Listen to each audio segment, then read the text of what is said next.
मेरी छोटी बहन शेरिल और मैं हमेशा अपने दादा जो आयरन शेल के बारे में शेखी बघारते थे। हमारे दोस्त जो हमेशा शहर में रहते थे और केवल फिल्मों और टीवी से भारतीयों के बारे में जानते थे, हमारी कहानियों से प्रभावित थे। शायद हमने दादाजी और आरक्षण को बहुत ही शानदार बना दिया, लेकिन जब हम अपने सालाना गर्मियों की यात्रा के बाद आयोवा वापस आते थे तो हमारे पास हमेशा कोई न कोई रोमांचक कहानी होती थी। हमारे पास हमेशा अपने श्रोताओं को दिखाने के लिए कुछ सियुक्स वस्तु होती थी। एक साल शेरिल के पास नए मोकासिन थे जो दादाजी ने बनाए थे। एक अन्य यात्रा पर उन्होंने मुझे एक छोटा, गोल, सपाट कच्चा चमड़ा ड्रम दिया जो एक योद्धा की सवारी का चित्र के साथ सजाया गया था। उन्होंने मुझे एक वास्तविक सियुक्स मंत्र सिखाया जो मैं ड्रम को चमड़े से ढके एक छड़ी के साथ पीटते हुए गाऊंगा जिसके अंत में एक पंख था। यार, इससे वाकई बहुत प्रभाव पड़ा। हमने अपने दोस्तों को दादाजी की तस्वीर कभी नहीं दिखाई। ऐसा नहीं था कि हम उनसे शर्मिंदा थे, बल्कि इसलिए कि हम जानते थे कि हम जो शानदार कहानियां सुनाते थे वे असली चीज के साथ नहीं जाती थीं। हमारे दोस्तों ने तस्वीर पर हंसी उड़ाई होगी क्योंकि दादाजी टीवी के भारतीयों की तरह लंबे और स्थिर नहीं थे। उनके बालों को चोटी में नहीं बांधा गया था, बल्कि उनके गले में धब्बेदार भूरे रंग के तारों में लटक रहे थे और वे बूढ़े थे। वे हमारे परदादा थे और वे टिपी में नहीं रहते थे बल्कि दक्षिण डकोटा के रोजेबड आरक्षण पर एक आंशिक लॉग, आंशिक तार पेपर झोपड़ी में अकेले रहते थे। इसलिए जब दादाजी हमसे मिलने आए तो मुझे इतना शर्म और अफसोस हुआ कि मैं मर सकता था। हमारे पड़ोस में बहुत सारे यीपी पूडल और अन्य फैंसी छोटे कुत्ते हैं, लेकिन वे आमतौर पर अपने ही यार्ड की सुरक्षा से पोस्टमैन पर अकेले भौंकते थे। अब ऐसा लग रहा था जैसे एक पूरे पैकेट में म्यूट्स एक ही जगह पर एक साथ भौंक रहे थे। मैं उठा और देखने के लिए कर्ब तक चला गया कि क्या हंगामा हो रहा था। लगभग एक ब्लॉक दूर मैंने देखा कि छोटे बच्चों का एक समूह चिल्ला रहा था, कुत्ते भौंक रहे थे और किसी के चारों ओर गरज रहे थे जो सड़क के बीच में चल रहा था। मैंने देखा कि समूह धीरे धीरे करीब आ रहा है और देखा कि अजीब रस्म के केंद्र में एक लंबी काली टोपी पहना हुआ आदमी था। वह कभी कभी अपने हाथ में कुछ देखने के लिए रुकेगा और फिर सड़क के दोनों ओर के घरों को देखेगा। मैंने एक ही समय में ठंडा और गर्म महसूस किया क्योंकि मैंने उस आदमी को पहचान लिया। ओह नहीं, मैंने फुसफुसाया, ये दादाजी है। मैं कर्ब पर खड़ा था, हालांकि मैं भागना और छिपना चाहता था, लेकिन हिलने डुलने में असमर्थ था। फिर मुझे गुस्सा आया जब मैंने देखा कि कैसे ये भी कुत्ते बूढ़े आदमी के ढीले पैंट के पैरों पर भौंक रहे थे और कैसे वह थकाकर उन्हें अपनी छड़ी से दूर कर रहे थे। बेवकूफ म्यूट्स, मैंने कहा क्योंकि मैं दादाजी को बचाने के लिए दौड़ा। जब मैंने कुत्तों को दूर जाने के लिए लात मारी और चिल्लाया तो उन्होंने अपने पूंछ अपने पैरों के बीच में डाल दी और बिखर गए। बच्चे कर्ब तक भागे जहां उन्होंने मुझे और बूढ़े आदमी को देखा। दादाजी, मैंने कहा, और जब मेरी आवाज फूट पड़ी तो मैं काफी मूर्ख महसूस किया। मैंने उनके पुराने टिन सूटकेस के लिए पहुंचा जो एक रस्सी से बंधा हुआ था, लेकिन उन्होंने इसे सीधे सड़क पर नीचे रख दिया और मेरा हाथ मिलाया। हाओ ताकोजा पोते, उन्होंने मुझे औपचारिक रूप से सीयू में बधाई दी। मैं केवल वहां खड़ा हो सकता था। पूरी पड़ोस देख रहा था और चमड़े के भूरे रंग के बूढ़े आदमी का हाथ मिला रहा था। मैंने देखा कि कैसे उनके भूरे बाल उनके बड़े काले टोपी के नीचे से झांक रहे थे, जिसके मुकुट में एक लटकता हुआ पंख था। उनका झुर्रीदार काला सूट उनके झुके हुए फ्रेम पर एक बोरी की तरह लटक रहा था। जब उन्होंने मेरा हाथ मिलाया तो उनका कोट खुला हो गया और कॉलर के नीचे मोतीदार बोलो टाई के साथ एक चमकीला लाल साटन शर्ट दिखाई दिया। उनका पहनावा आरक्षण पर जगह से बाहर नहीं था, लेकिन ये यहाँ निश्चित रूप से था, और मैं सीधे फुटपाथ के माध्यम से डूबना चाहता था।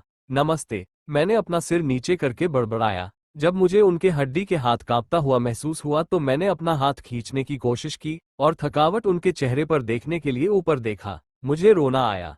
मेरे पास कहने के लिए कुछ भी नहीं था, इसलिए मैंने दादाजी का सूटकेस उठाया, उनका हाथ पकड़ा और उन्हें हमारे घर तक ड्राइववे तक ले गया। माँ सीढ़ियों पर खड़ी थी। मुझे नहीं पता कि वह कब से देख रही थी, लेकिन उसका हाथ उसके मुंह पर था और वह ऐसा लग रहा था जैसे वह विश्वास नहीं कर सकती कि उसने क्या देखा। फिर वह हमारी ओर भागा। मैं अनिच्छा से बिस्तर पर चला गया। मुझे पता था कि दादाजी नहीं चाहेंगे कि माँ उन्हें कपड़े उतारे, लेकिन मैं भी नहीं चाहता था।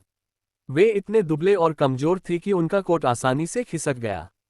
जब मैंने उनका टाई ढीला किया और शर्ट का कॉलर खोला तो मुझे उनके गले के चारों ओर एक पट्टी से लटका हुआ एक छोटा सा चमड़े का थैला मिला। मैंने इसे अकेला छोड़ दिया और उनके जूते उतारने के लिए आगे बढ़ा।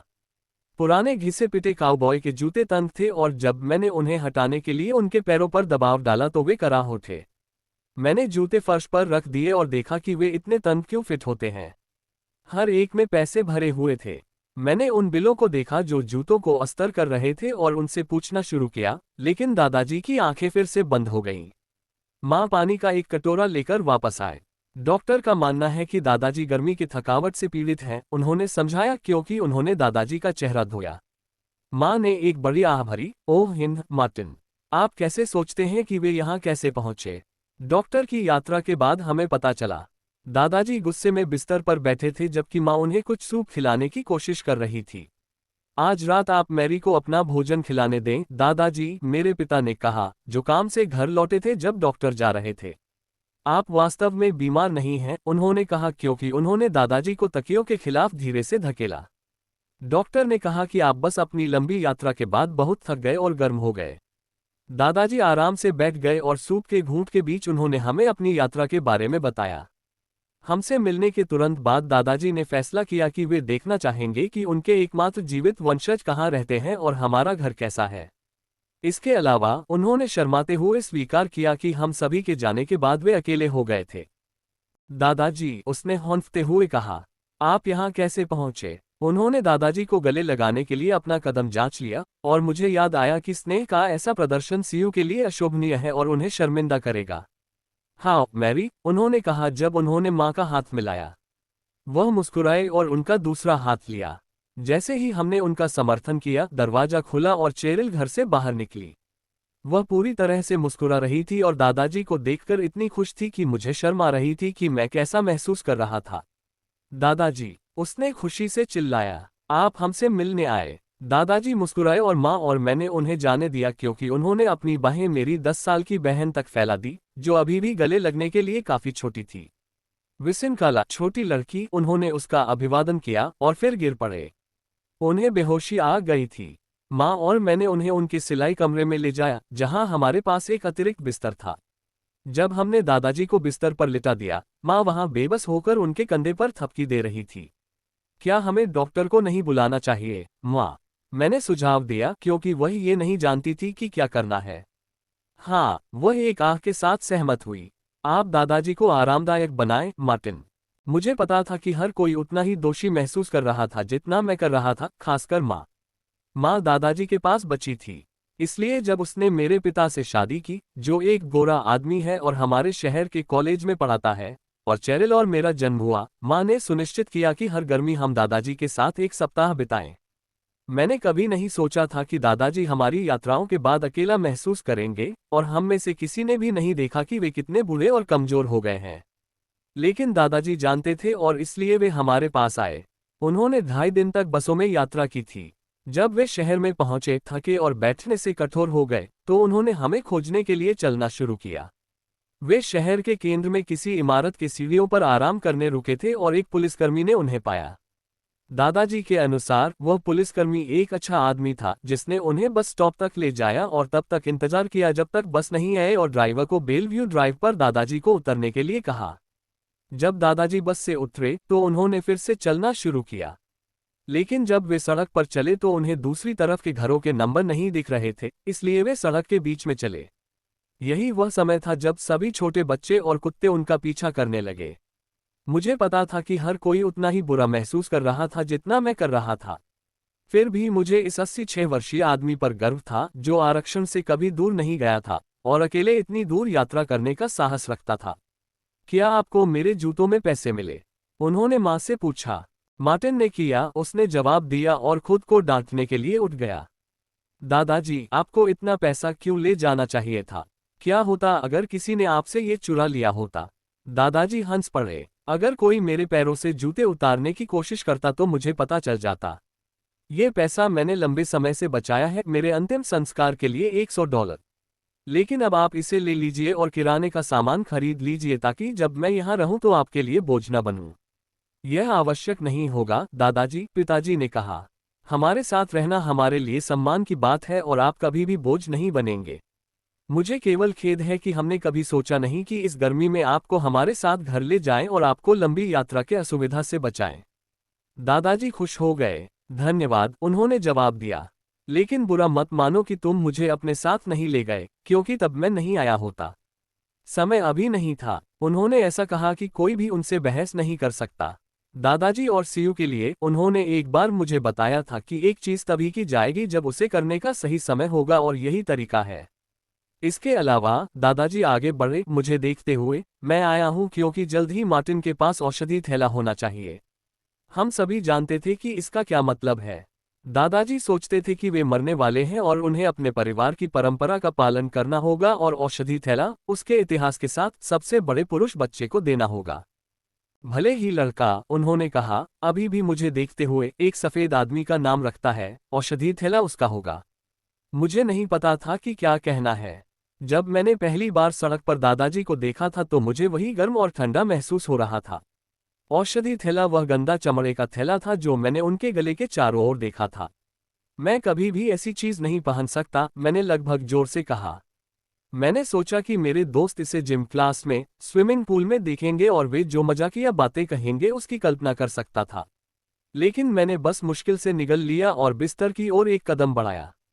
मुझे पता था कि मुझे इसे लेना होगा, लेकिन दादाजी थक गए थे। अभी नहीं मार्टिन, उन्होंने कहा, अपने हाथ से हटाने के लिए लहराते हुए, समय नहीं है। अब मैं सोऊंगा। इस तरह दादाजी हमारे साथ 2 महीने तक रहे। मेरे दोस्त मुझसे मिलने आने के लिए कहते रहे, लेकिन मैंने उन्हें टाल दिया। मैंने खुद से कहा कि मैं नहीं चाहता कि वे दादाजी का मजाक उड़ाएं। लेकिन जब मैंने बहाने बनाए तो मुझे पता था कि मैं डर नहीं रहा था कि वे दादाजी का मजाक उड़ाएंगे। चेरिल को अपने दोस्तों को दादाजी से मिलवाने में कोई परेशानी नहीं थी। स्कूल शुरू होने के बाद हर दिन छोटी लड़कियों या गोल आंखों वाले छोटे लड़कों का एक समूह पुराने आदमी के चारों ओर आ जाता था, जहां वह हर दोपहर बैठने की आदत डाल चुके थे। दादाजी अपने कोमल तरीके से मुस्कुराएंगे और धैर्यपूर्वक उनके सवालों का जवाब देंगे, या वे बहादुर योद्धाओं, भूतों, जानवरों के बारे में कहानियां सुनाएंगे और बच्चे आश्चर्यचकित चुप्पी में सुनेंगे। उन छोटे लोगों को लगता था कि दादाजी महान थे। अंत में एक दिन स्कूल के बाद मेरे दोस्त मेरे साथ घर आए क्योंकि मैंने जो कुछ भी कहा था उन्हें रोक नहीं पाया था। हम बेलव्यू ड्राइव के महान भारतीय को देखने जा रहे हैं, हाक ने कहा, जो माना जाता था कि मेरा सबसे अच्छा दोस्त है। मेरे भाई ने उन्हें 3 बार देखा है, इसलिए अब वे हमें देखने के लिए काफी अच्छे होंगे। जब हम मेरे घर पहुंचे तो दादाजी आंगन में बैठे थे। उन्होंने अपनी लाल शर्ट पहनी थी, लेकिन आज उन्होंने एक फ्रिंज वाला चमड़े का बनियान भी पहना था, जो मोतियों से सजाया गया था। उनके सामान्य काउबॉय बूटों के बजाय उनके पैरों में ठोस मोकासिन थे जो उनके काले ट्राउजर से बाहर निकल रहे थे। बेशक उन्होंने अपनी पुरानी काली टोपी पहनी थी जो शायद ही कभी उनके बिना थी, लेकिन इसे ब्रश किया गया था और मोतियों वाले हेडबैंड में लगा हुआ पंख गर्व से सीधा था। इसकी नोक एक चमकीला सफेद रंग थी। उनके बाल लाल शर्ट के कॉलर के ऊपर चांदी के तारों में फैले हुए थे। मैंने अपने दोस्तों की तरह ही घूरकर देखा और उनमें से एक को बड़बड़ाते हुए सुना, वाह। दादाजी ने ऊपर देखा और जब उनकी आंखें मेरी आंखों से मिलीं तो वे ऐसा लग रहा था जैसे वे अंदर से हंस रहे हों। उन्होंने मुझे सिर हिलाया और मेरा चेहरा गर्म हो गया। मुझे पता था कि वे जानते थे कि मैं डर गया था कि वे मेरे दोस्तों के सामने मुझे शर्मिंदा कर देंगे। हाँ होक्सिलास लड़के, उन्होंने अभिवादन किया और अपना हाथ बढ़ाया। मेरे दोस्त एक फाइल में गुजर गए और उनका हाथ मिलाया क्योंकि मैंने उनका परिचय कराया। वे इतने विनम्र थे कि मैं लगभग हंस पड़ा। नमस्ते दादाजी, और यहाँ तक कि आप कैसे हैं सर? आप ठीक दिख रहे हैं दादाजी, मैंने कहा जब लोग लॉन कुर्सियों या आंगन के फर्श पर बैठ गए। हाँ हाँ, वे सहमत हुए। जब मैं आज सुबह उठा तो ऐसा लगा कि अच्छे कपड़े पहनने का सही समय है। मैं जानता था कि मेरा पोता अपने दोस्तों को लाएगा। क्या आप लोग कुछ नींबू पानी या कुछ चाहते हैं? मैंने पेशकश की। किसी ने जवाब नहीं दिया। वे दादाजी की बात सुन रहे थे क्योंकि उन्होंने बताया कि उन्होंने हिरण को कैसे मारा था जिससे उनका बनियान बनाया गया था। जब तक मेरे दोस्त वहां थे दादाजी ने ज्यादातर बात की। मुझे उन पर बहुत गर्व था और मैं हैरान था कि मेरे दोस्त कितने शांति से चुप थे। माँ को उन्हें रात के खाने के समय घर भेजना पड़ा। जैसे ही वे चले गए उन्होंने फिर से दादाजी का हाथ मिलाया और मुझसे कहा, मार्टिन, वे वास्तव में महान हैं। हाँ यार, आपको उन्हें अपने पास रखने के लिए दोष नहीं देना चाहिए। क्या हम वापस आ सकते हैं? लेकिन जब वे चले गए तो माँ ने कहा, मार्टिन, कुछ समय के लिए कोई और आने वाला नहीं। दादाजी स्वीकार नहीं करेंगे, लेकिन उनकी ताकत वापस नहीं आई है। उन्हें कंपनी पसंद है, लेकिन इससे वे थक जाते हैं। उस शाम दादाजी ने मुझे सोने से पहले अपने कमरे में बुलाया। कल, उन्होंने कहा, जब आप घर आएंगे तो आपके लिए औषधि थैला देने का समय होगा। मुझे अपने दिल के पास से एक जोरदार निचोड़ महसूस हुआ और मैं डर गया, लेकिन मैंने जवाब दिया, ठीक है दादाजी। सारी रात मैंने ऊंची पहाड़ी पर गरज और बिजली के बारे में अजीब सपने देखे। दूर से मैंने ढोल की धीमी ताल सुनी। जब मैं सुबह उठा तो मुझे ऐसा लगा जैसे मैंने बिल्कुल भी नींद नहीं ली थी। स्कूल में ऐसा लग रहा था जैसे दिन कभी खत्म नहीं होगा, और जब यह आखिरकार हुआ तो मैं घर भाग गया। दादाजी अपने कमरे में बिस्तर पर बैठे थे। पर्दे नीचे थे और जगह अंधेरी और ठंडी थी। मैं दादाजी के सामने फर्श पर बैठ गया, लेकिन उन्होंने मेरी तरफ भी नहीं देखा। कुछ समय बाद उन्होंने बोला, मैंने आपकी माँ और बहन को दूर भेज दिया है। जो कुछ आप आज सुनेंगे वह केवल एक पुरुष के कानों के लिए है। जो कुछ आप प्राप्त करेंगे वह केवल एक पुरुष के हाथों के लिए है। वे चुप हो गए और मुझे अपनी पीठ नीचे ठंडक महसूस हुई। अपने शुरुआती वय में मेरे पिता ने एक दृष्टि यात्रा की, दादाजी ने शुरू किया, ताकि अपने जीवन के लिए एक आध्यात्मिक मार्गदर्शक प्राप्त कर सकें। उस समय का वर्णन करना आपके लिए मुश्किल होगा जब महान टेटन सियू को पहली बार आरक्षण पर रहने के लिए बनाया गया था। वकंतन का महान आत्मा से मार्गदर्शन की सख्त आवश्यकता थी, लेकिन बहुत से युवा पुरुष निराशा और घृणा से भरे थे। उन्हें लगता था कि जब शानदार जीवन चला गया और केवल घृणा से भरा आरक्षण का सीमित दायरा आगे था तो दृष्टि की खोज करना बेकार है। लेकिन मेरे पिता पुराने तरीकों से चिपके रहे। उन्होंने सावधानीपूर्वक एक शुद्धिकरण वाले श्वेत स्नान के साथ अपनी यात्रा की तैयारी की और फिर अकेले एक ऊंचे पहाड़ी पर उपवास और प्रार्थना करने गए। 3 दिनों के बाद उन्हें अपना पवित्र सपना मिला, जिसमें उन्होंने लंबी खोज के बाद सफेद आदमी के लोहे को पाया। उन्हें अपने दृष्टि का अर्थ समझ नहीं आया, क्योंकि उस समय वे दुश्मन थे। जब वे नदी में नीचे खुद को साफ करने के लिए आए तो उन्होंने शिविर के अवशेष और लोहे के केतली का टूटा हुआ खोल पाया। यह एक संकेत था जिसने उनके सपने को मजबूत किया। उन्होंने अपनी औषधि थैली के लिए लोहे का एक टुकड़ा लिया जो उन्होंने कई साल पहले एल्क की त्वचा से बनाया था, अपनी यात्रा की तैयारी करने के लिए। वे अपने गांव लौटे जहां उन्होंने पुराने बुजुर्गों को अपना सपना बताया। उन्होंने उन्हें आयरन शेल नाम दिया, लेकिन उनमें से किसी ने भी सपने का अर्थ समझा नहीं। पहले आयरन शेल ने हमेशा लोहे का टुकड़ा अपने पास रखा और विश्वास किया कि इससे उन्हें उन दुखद दिनों के बुराइयों से सुरक्षा मिलती है। फिर एक भयानक चीज हुई। आयरन शेल और कई अन्य युवा पुरुषों को सैनिकों द्वारा उनके घरों से ले जाया गया और उन्हें एक सफेद आदमी के बोर्डिंग स्कूल में भेज दिया गया। वे गुस्से में थे और अपने माता पिता और उस युवा लड़की के लिए अकेला महसूस कर रहे थे, जिससे उनकी शादी तब हुई थी जब उन्हें ले जाया गया था। पहले आयरन शेल ने शिक्षकों के प्रयासों का विरोध किया और सीखने की कोशिश नहीं की। एक दिन जब वह स्कूल की लोहार की दुकान में काम करने की बारी थी, तो जब वह उस जगह में गए तो उन्हें पता था कि उनकी औषधि उन्हें वहां ले आई है ताकि वे सफेद आदमी के लोहे के साथ सीखें और काम करें। आयरन शेल एक लोहार बन गए और जब वे आरक्षण लौटे तो उन्होंने इस काम को किया। उन्होंने जीवन भर औषधि थैली को संजोया। जब वे बूढ़े हुए और मैं एक आदमी था तो उन्होंने इसे मुझे दे दिया, क्योंकि अब कोई भी दृष्टि यात्रा नहीं करता था। दादाजी चुप हो गए और मैं हैरान होकर देखता रहा, क्योंकि उन्होंने अपना चेहरा अपने हाथों से ढक लिया। उनके कंधे चुपचाप सिसकियों से कांप रहे थे और जब तक उन्होंने फिर से बोलना शुरू नहीं किया तब तक मैंने अपना सिर नीचे कर लिया। मैंने उस थैले को तब तक रखा जब तक मेरा बेटा, आपकी माँ के पिता, एक आदमी नहीं बन गए और समुद्र के पार युद्ध लड़ने के लिए हमें छोड़ना पड़ा। मुझे विश्वास था कि यह युद्ध में उनकी रक्षा करेगा, लेकिन उन्होंने इसे अपने साथ नहीं लिया। उन्हें डर था कि वे इसे खो देंगे। वे एक दूर देश में मर गए। फिर से दादाजी चुप हो गए और मुझे उनके चारों ओर उनका दुख महसूस हुआ। मेरे बेटे, उन्होंने अपना गला साफ करने के बाद आगे बढ़े, केवल एक बेटी थी और इन चीजों के बारे में जानना उसके लिए उचित नहीं है। उन्होंने अपनी शर्ट के बटन खोले, चमड़े का थैला निकाला और इसे अपने सिर के ऊपर उठा लिया। उन्होंने इसे अपने हाथ में पकड़ लिया, इसे पलटते हुए जैसे कि इसे याद कर रहे हों। थैले में, उन्होंने कहा। जब उन्होंने इसे खोला और 2 वस्तुएं निकाली, लोहे के केतली का टूटा हुआ खोल, ब्यूट से एक कंकड़ और पवित्र ऋषि का एक टुकड़ा है। उन्होंने थैले को उल्टा कर दिया और धूल नीचे गिर गई। जब यह आपका हो जाएगा तो आपको इसके अंदर एक टुकड़ा ऋषि रखना होगा और जब तक आप इसे अपने बेटे को नहीं देंगे तब तक इसे कभी न खोलें। उन्होंने कंकड़ और लोहे के टुकड़े को वापस रखा और थैला बांध दिया।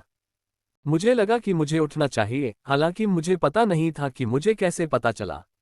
दादाजी धीरे से बिस्तर से उठे और मेरे सामने सीधे खड़े हो गए, मेरे चेहरे के सामने थैला पकड़े हुए। मैंने अपनी आंखें बंद कर ली और इंतजार किया कि वे इसे मेरे सिर पर रख दें। लेकिन उन्होंने बोला, नहीं, आपको इसे पहनने की जरूरत नहीं है। उन्होंने अपने दाहिने हाथ में नरम चमड़े का थैला रखा और मेरे दूसरे हाथ को उसके ऊपर बंद कर दिया। इस समय और इस जगह पर इसे पहनना सही नहीं होगा, जहां कोई भी इसे नहीं समझेगा। जब तक आप फिर से आरक्षण पर नहीं होंगे तब तक इसे सुरक्षित रखें। तब इसे पहने जब आप पवित्र ऋषि को बदल देंगे। दादाजी मुड़े और फिर से बिस्तर पर बैठ गए। थकावट से उन्होंने अपना सिर तकिए के सहारे लेटा लिया। जाओ, उन्होंने कहा, अब मैं सोऊंगा। धन्यवाद दादाजी, मैंने धीरे से कहा और हाथ में थैला लेकर चला गया। उस रात माँ और पिताजी दादाजी को अस्पताल ले गए। 2 सप्ताह बाद मैं आरक्षण के एकांत मैदान पर अकेला खड़ा था और अपनी औषधि थैली में पवित्र ऋषि रख रहा था।